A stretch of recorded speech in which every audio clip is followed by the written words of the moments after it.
To start with అండి ఈ ఎపిసోడ్లో స్పెషల్గా మనం గ్యాస్ ప్రాబ్లం గురించి మాట్లాడుకుందాం. గ్యాస్ ప్రాబ్లం అనేది చాలామంది రెగ్యులర్గా ఫేస్ చేస్తూ ఉన్నటువంటి ప్రాబ్లమే.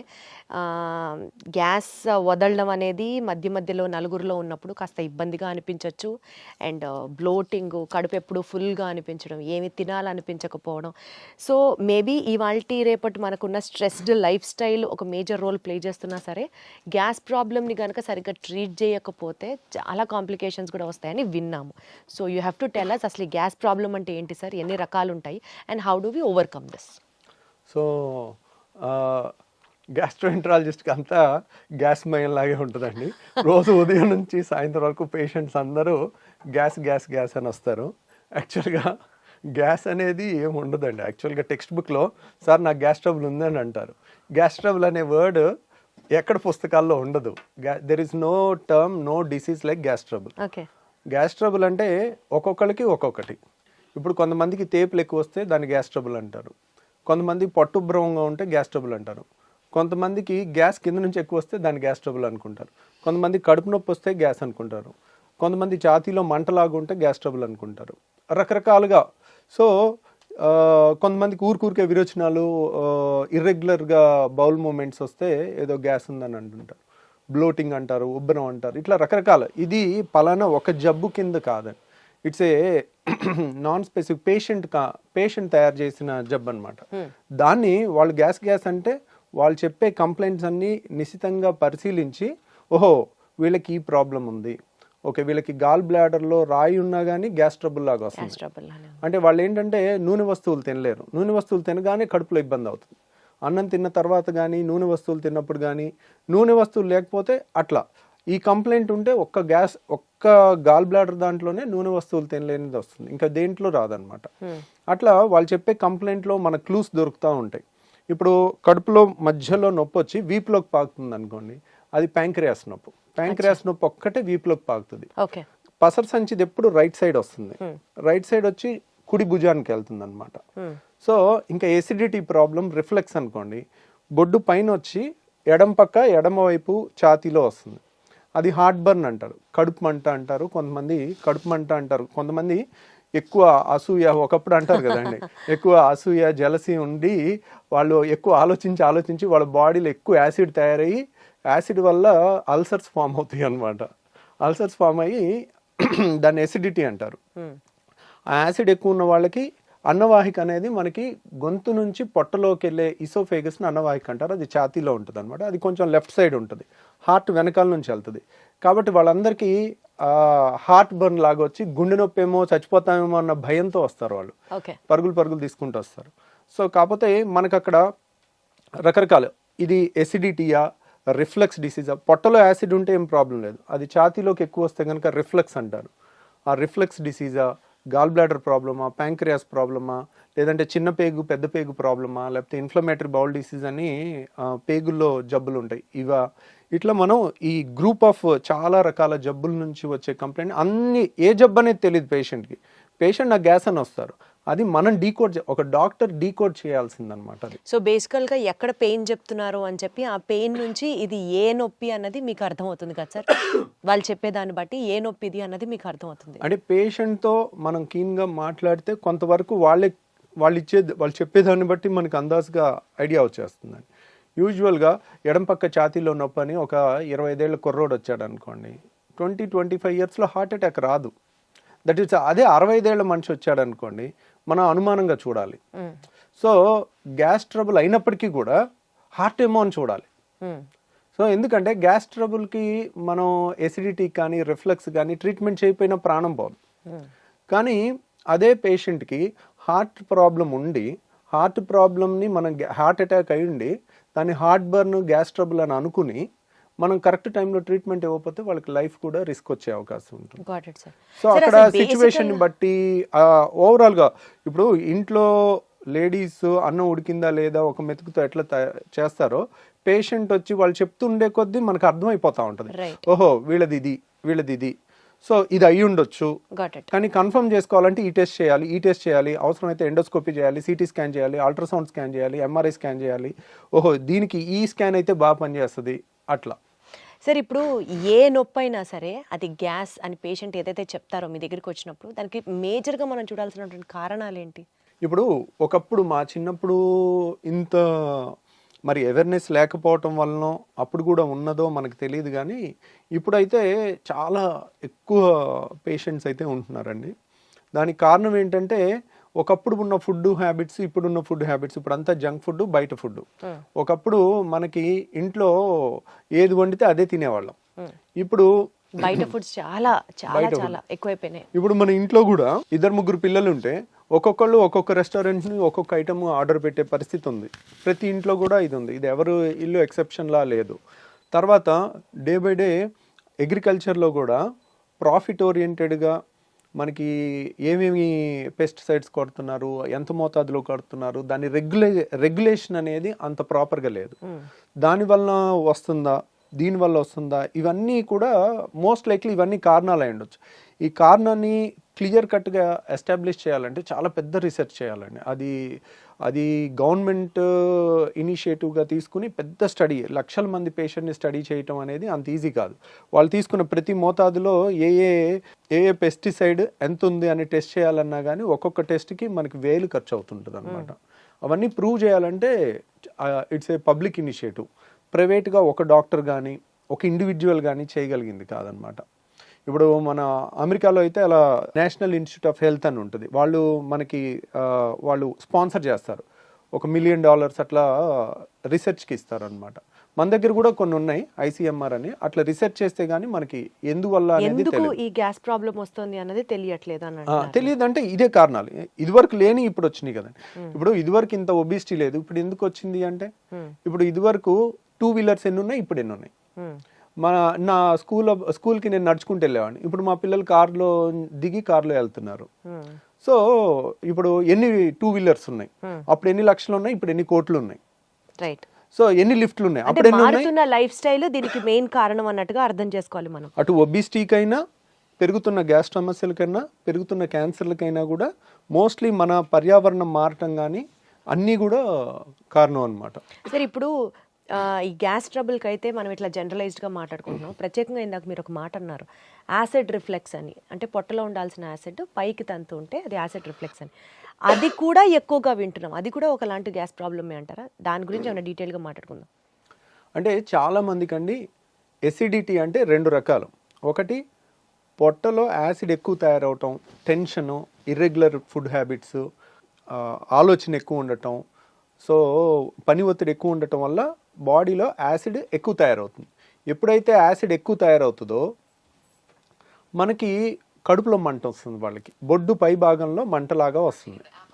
సో ఆ మంట అనేది ఎప్పుడైతే పొట్టలో పై భాగంలో మంట వస్తుందో అది ఒక రకమైన ఎసిడిటీ. దానికి సింపుల్గా యాసిడ్ తగ్గించే యాంటాసిడ్ మందులు కానీ, కొత్తగా వచ్చిన PPIs కానీ, అంటే ప్యాంటోప్రజోల్, రాబిప్రజోల్, ఒమిప్రజోల్, ఇసోమిప్రజోల్ అంటే రకరకాల ఏది వేసినా కానీ చాలా రిలీఫ్ వచ్చేస్తుంది. తర్వాత రెండోది ఏంటంటే మనకి డైలీ మన నోట్లో ఉమ్ము ఉంటుంది, దాని pH 7.4 ఉంటుంది. మన స్టమక్లో హైడ్రోక్లోరిక్ యాసిడ్ ఉంటుంది, అది కాన్సన్ట్రేటెడ్గానే ఉంటుంది. అంటే దాని pH వచ్చేసి 2 ఉంటుంది, <2, 1.5 to 2. అంటే వెరీ ఎసిడిక్ ఎన్వైర్న్మెంట్. ఎందుకు మన ఫుడ్ను అంతా డైజెస్ట్ చేయడానికి కానీ, అది ఆ యాసిడ్ ఎన్వైర్న్మెంట్ వచ్చిన క్రిముల్ని, అనవసరమైన క్రిముల్ని చంపడానికి కానీ అదొక ప్రొటెక్టివ్ మెకానిజం, డైజెషన్కి కానీ హెల్ప్ అవుతుంది అనమాట. సో ఈ యాసిడ్ అనేది పొట్టలో ఉండటం సహజ గుణం. కాబట్టి పొట్టలో ఎంత యాసిడ్ ఉన్నా మనకి ఇబ్బంది అయ్యదు. ఎందుకంటే పొట్ట గోడలో స్టమక్ వాల్లో యాసిడ్ని తట్టుకునే శక్తి ఉన్న వాళ్ళని ఆల్రెడీ మన బాడీ తయారు చేసుకుంది. ఇప్పుడు చూడండి, మన అరికాళ్ళు అనేది మందంగా ఉంటాయి. అరికాళ్ళ మీద నడిచినా మనకి అవి మందంగా ఉండటం వల్ల అది అడాప్ట్ అయి ఉంటుంది అనమాట, మనకి ఏ ఇబ్బంది ఉండదు. అంతే బరువు మన చేతి మీద, కాలు మీద, వేరే చర్మం మీద పెడితే ఆ చర్మం ఊడిపోద్ది. ఎందుకు? ఇట్ ఈస్ నాట్, దానికి తయారవ్వలేదు. నడవటానికి అరికాలు తయారైంది.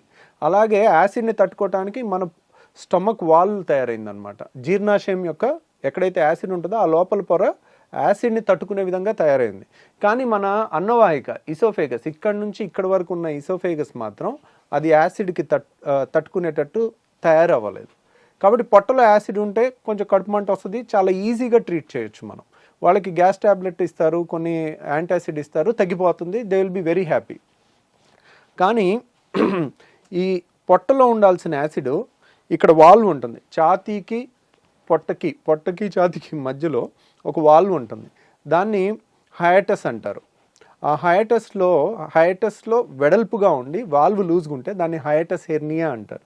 చాలామందికి ఎండోస్కోపీ రిపోర్ట్ చూస్తే లాక్స్ ఎలియస్ అంటారు. లాక్స్ ఎలియస్ అంటే లోవర్ ఇసోఫేజియల్ స్ఫింక్టర్, ఇసోఫేగస్ అంటే అన్నవాహికలో ఇక్కడ ఒక కంట్రోల్ ఉంటుంది, అప్పర్ ఇసోఫేజియల్ స్ఫింక్టర్ అని.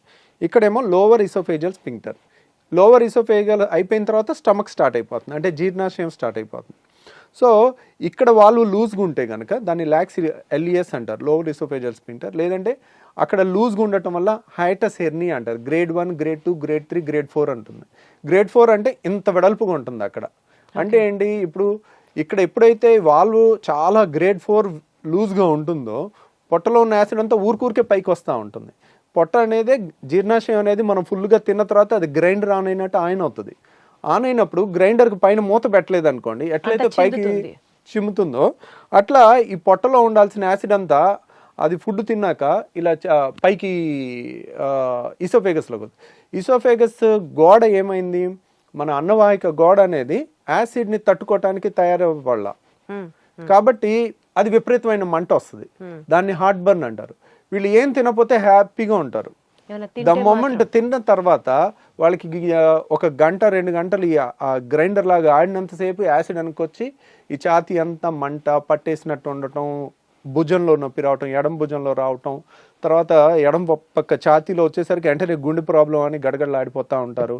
ఎక్కడో టీవీలో చూస్తారు 25 ఏళ్ల మనిషి ఒక ఇలా కూలబడి చచ్చిపోతే అది హార్ట్ అటాక్ కాదో కూడా ఎవరికి తెలియదు. ఎవరికి తెలుసు, sudden death, it is a sudden death. Heart attack అని ప్రూవ్ ఉండదు, కానీ అందరూ దానికి లేబుల్ వేసేస్తారు. ఇప్పుడు మీడియా ఎవరన్నా సడన్ గా కోల్బడి చచ్చిపోయారు అనుకోండి, హార్ట్ అటాక్ అని తోసేస్తారు. Who can prove it? దానికి రియల్ గా ప్రూవ్ చేయాలంటే సడన్ డెత్, సడన్ గా కళ్ళు తిరిగి పడిపోయి చచ్చిపోవటానికి చాలా కారణాలు ఉంటాయి. సో ఇప్పుడు అంతెందుకు, మనకి ఒలింపిక్స్ ఆడే ఒలింపిక్ ప్లేయర్స్ కూడా రన్నింగ్ చేస్తూ సడన్ గా కోల్బడి చచ్చిపోయినట్టుంది. మరి వాళ్ళకి హార్ట్ అటాక్ వస్తుందా? అథ్లెట్స్కి రాదు కదా. సో చాలామంది ఏంటంటే మీడియాలో ఎమెచ్యూర్ పీపుల్, అంటే నాన్ ప్రొఫెషనల్ పీపుల్ ర్యాపిడ్ కన్క్లూజన్స్కి వస్తారు. ఆ ర్యాపిడ్ కన్క్లూజన్స్కి వచ్చి ఒక యంగ్స్టరు కళ్ళు తిరిగి పడిపోతే హార్ట్ అటాక్ వచ్చి చచ్చిపోయాడని అలా ప్రొజెక్ట్ చేశారనుకోండి, ఎడం పక్క గుండెలో నొప్పి వచ్చిన హార్ట్ బర్న్, యాసిడ్ ప్రాబ్లం వల్ల, రిఫ్లెక్స్ వల్ల వచ్చిన వాళ్ళందరూ నిద్రలేని రాత్రులు గడపాల్సి వస్తుంది. అమ్మో నేను చచ్చిపోతే అలా. కానీ అసలు ఈ యాసిడ్ రిఫ్లెక్స్ వల్ల ప్రాణాలు పోయే సిచ్యువేషన్ కూడా ఉంటుందా సార్? ఉండదు, కానీ ఆ భయంతో ప్రాణం పోయినట్టు బతుకుతారు వాళ్ళు. అయ్యయ్యో. సో ఎప్పుడైతే ఎక్కడో టీవీలో ఒకటి చూసి సడన్గా యంగ్స్టర్స్లో కూడా హార్ట్ అటాక్స్ పెరిగిపోయినాయి అని మీడియాలో వచ్చింది అనుకోండి, అమ్మో ఎడం పక్క నొప్పి వస్తుంది, నాకు గుండె నొప్పి ఏమో, నేను అలా చచ్చిపోతానేమో, నా పిల్లలు ఏమైపోతారు, నా భార్య ఏమైపోద్ది, ఇంకా రాత్రి అంతా నిద్రపోకుండా అలా కూర్చుని ఉంటారు వాళ్ళు, బయటికి చెప్పుకోలేరు. కానీ వాళ్ళకి ఏదైనా తింటేనే కదా వచ్చేది ఆ అనీజీనెస్. కానీ వచ్చినప్పుడు కూడా మరి తింటే అంటే ప్రతి పూట తింటారు కదా. ఇప్పుడు కొంతమంది ఇర్రెగ్యులర్ టైమింగ్స్లో, ఈ కాలంలో స్ట్రెస్ లేని జాబ్ ఏది ఉంది, కరెక్ట్ టైంకి ఫుడ్ తినే జాబ్ ఏది ఉంది? అందరూ పరుగులు తీస్తా ఉండి రాత్రి 10ంటికి వచ్చి బిర్యానీ తినొచ్చారు అనుకోండి, అర్ధరాత్రి 12ంటికి వాళ్ళకి వస్తుంది కరెక్ట్గా. ఆ టైంలో ఇంకా వాళ్ళు నిద్రపోరు, పాపం ఒకసారి ఇంట్లో వాళ్ళు నిద్రపోనివారు, కొంతమంది సైలెంట్ గా సఫర్ అవుతా. మరి ఏంటి సార్ దీనికి ప్రాబ్లం? ఆ లూజ్ అయిన వాల్వ్ ని టైట్ చేయొచ్చా? ట్రీట్మెంట్ ఏంటి? ఇంకా వాళ్ళు ఏం తినకుండా ఉంటారు అంటే గ్యాస్ ట్రబుల్లో చాలా మంది ఇలాంటి పేషెంట్స్ ఏంటంటే వీళ్ళకి మందులు ఇచ్చి ఫస్ట్ తగ్గించవచ్చండి. అంటే కంప్లీట్గా తగ్గించకపోయినా కంప్లీట్గా ఒక వాల్వ్ అనేది స్ట్రక్చరల్ డిఫెక్ట్ ఉంటే it has to be rectified. Okay. Acid ఎక్కువ ఉందనుకోండి, యాసిడ్ని తగ్గించవచ్చు. ఇక్కడ యాసిడ్ ఎక్కువ ఉండటం ప్రాబ్లం కాదు, నార్మల్ ఉండాల్సిన యాసిడే ఉంది, కానీ పొట్టలో ఉండాల్సిన ఛాతీలోకి వస్తుంది. రైట్. సో అక్కడ లూజ్గా ఉన్న వాల్వ్ని సో ఏదో విధంగా టైట్ చేసుకోవాలి. ఆ టైట్ చేసుకునే ముందు మనకి కొన్ని జాగ్రత్తలతో తగ్గించవచ్చు. ఆ జాగ్రత్తలు ఏంటంటే రిఫ్లెక్స్ కేర్ అంటారు దాన్ని. దాంట్లో ఏంటంటే ఒకేసారి కడుపు నిండా తినటం అనేది పెట్టుకోకూడదు. కడుపు నిండా తింటే ఏంటంటే ఈ ఛాతీలోకి ఎక్కువ వెనక్కి రావటం అనేది ఎక్కువ ఉంటుంది. ఇప్పుడు 4 ఇడ్లీలు 5 ఇడ్లీలు పడుతున్నాయి అనుకోండి, వాళ్ళు 2 మించి తినకూడదు. ఒకసారి కరెక్ట్గా 1.5 గంట ఆగి మళ్ళీ 2 తీసుకోవాలి, మళ్ళీ 1.5 2 గంటలు ఆగి మళ్ళీ 2 తీసుకోవాలి.